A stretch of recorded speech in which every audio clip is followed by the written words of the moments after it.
Students thinking about becoming a Red Raider flooded the campus today during one of the biggest recruitment events of the year. Coming up, we'll have the details on this year's Texas Tech preview. And potential Red Raiders weren't the only thing flooding campus today. Gloomy conditions and rain also made a return to campus this afternoon. We'll let you know if you need to pull out the raincoat and umbrella again tomorrow in the MCTV forecast. And the Texas Tech football team headed back out on the road this weekend in hopes of finally getting a win beyond the Jones. But could the Red Raiders knock off another top 25 ranked team? MCTV's Joshua Ermis has highlights from Tech versus OSU along with all the other Red Raider action in sports. This is the MCTV Weekday Update. Welcome to the Monday edition of the MCTV Weekday Update. I'm Patricia Perry. And I'm Alejandra Salazar. Today marks the beginning of the second week of October, and that also means that the halfway point of the fall semester is here. Even though most current students are gearing up for midterms, future Red Raiders are also considering their options before they make the transition from high school to college.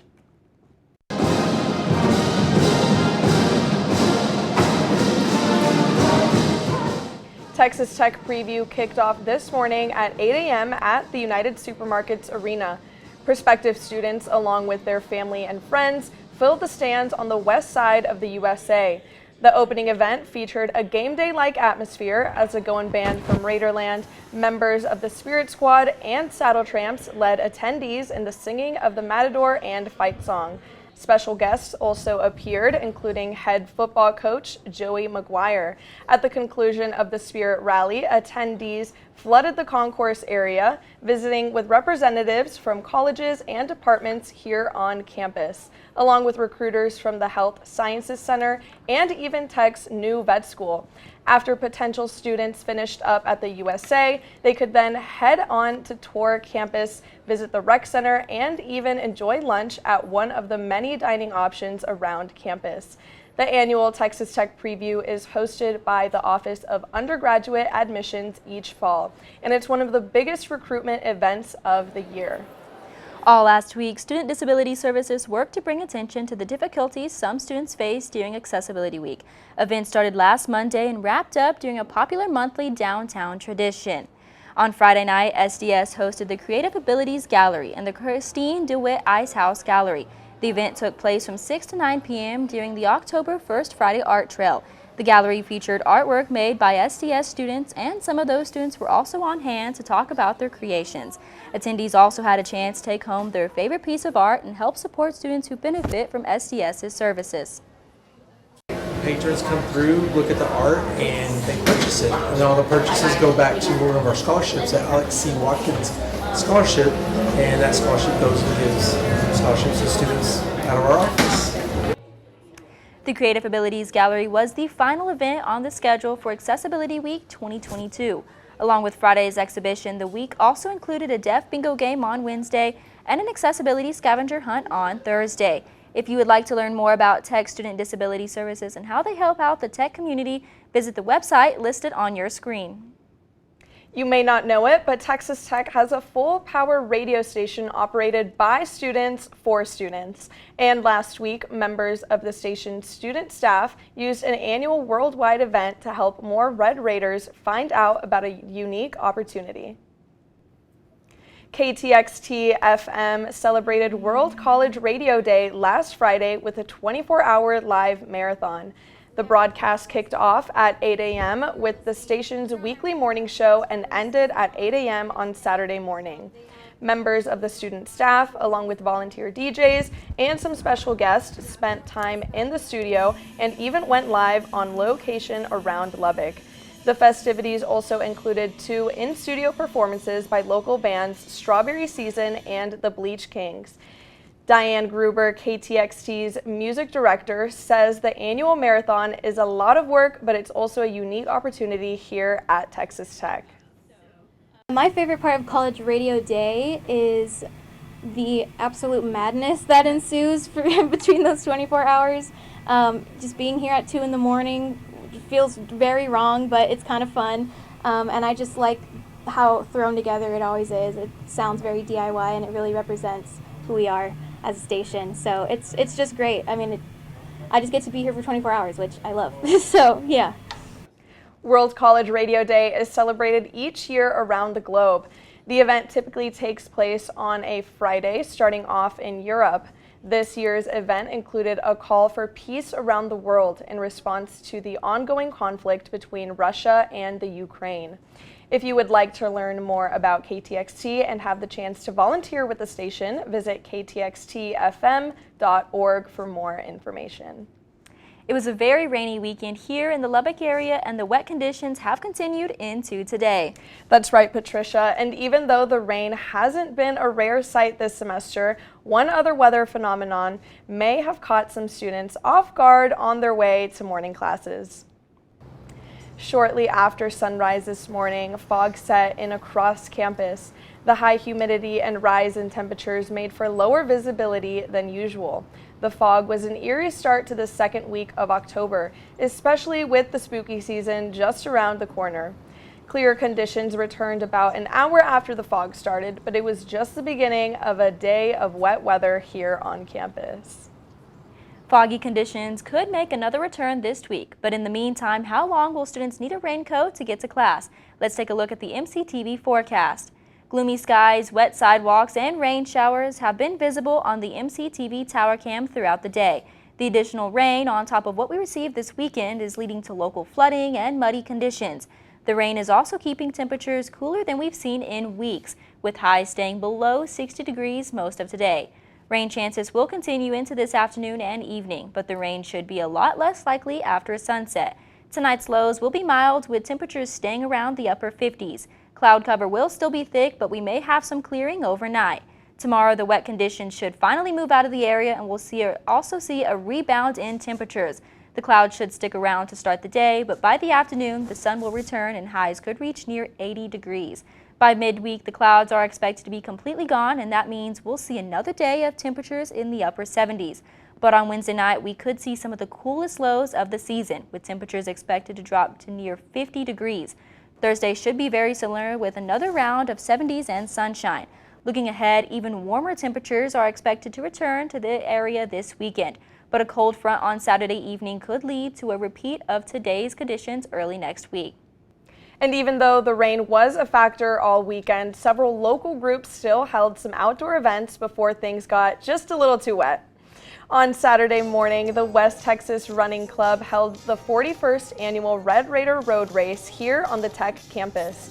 Participants in the 10K and 5K competitions headed out to the rec center at 8 a.m. to register for the day's race. The annual race typically features up to 400 participants, but this year's numbers were lower due to the weather conditions. Molly Fellers and Joe Sutton came in with the fastest times in the women's and men's 5K division. In the 10K race, Sophia Martinez and Tyler Schultz topped the field.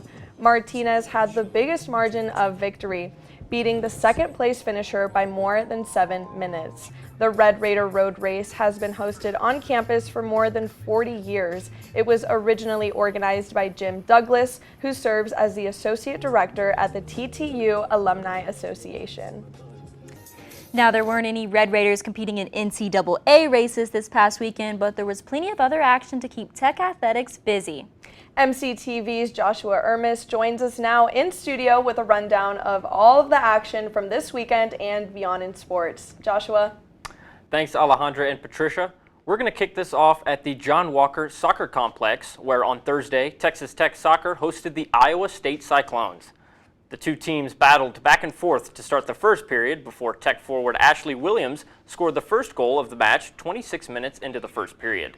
This allowed Texas Tech to go up 1-0, a lead they would be able to take into the half. In the second period, Tech finished off the Cyclones by scoring 2 more goals within 2 minutes of each other. First by Ashley Williams for her second of the match, and then forward Macy Schultz would put in a penalty shot to take the final score to 3-0, giving Tech the much-needed conference win. The Red Raiders now hold an overall record of 6-3-5 and a conference record of 2-1-2. They will now travel to Manhattan on Thursday to take on the Kansas State Wildcats. A couple of road games in the Big 12 for Texas Tech on Saturday. First, Texas Tech football traveled to Stillwater to face their 5th straight ranked opponent in the number 7 Oklahoma State Cowboys, where redshirt freshman quarterback Baron Morton got his first start as Donovan Smith was benched as he was reportedly banged up. Smith did still take snaps at wide receiver and once at quarterback. Star receiver Miles Price was rolled out, leaving Tech with an uphill battle offensively at Boone Pickens Stadium. So let's get into the game. The odds were up against Baron Morton and the Texas Tech offense, but that didn't faze them as the Red Raiders took the first drive of the game all the way down the field 75 yards for a touchdown. Baron Morton capped off his first drive as a starter with a dime to wide receiver Jaron Bradley, giving the Red Raiders a 7-0 lead. However, the Cowboys were able to answer right back as quarterback Spencer Sanders led a 2-play drive for a touchdown, tying it back up at 7-7. This would be the shape of things to come as the two teams went back and forth throughout the first half, with Baron Morton scoring 2 more touchdowns, one running it in himself to end the first quarter and another on a quick pass to receiver Xavier White in the second. Tech headed into the half leading 24-20.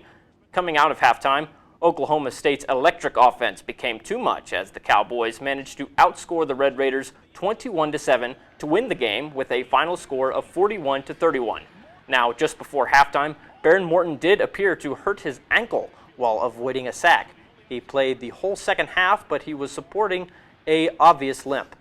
He finished his first career start with 425 total yards and 3 touchdowns, a promising start for the redshirt freshman despite all the adversity. Texas Tech's overall record now sits at 3-3 with a conference record of 1-2 and a 2-3 record against ranked opponents. The Red Raiders will now get a chance to rest during this bye week before they host the currently unranked West Virginia Mountaineers at the Jones next Saturday, that game being the homecoming game.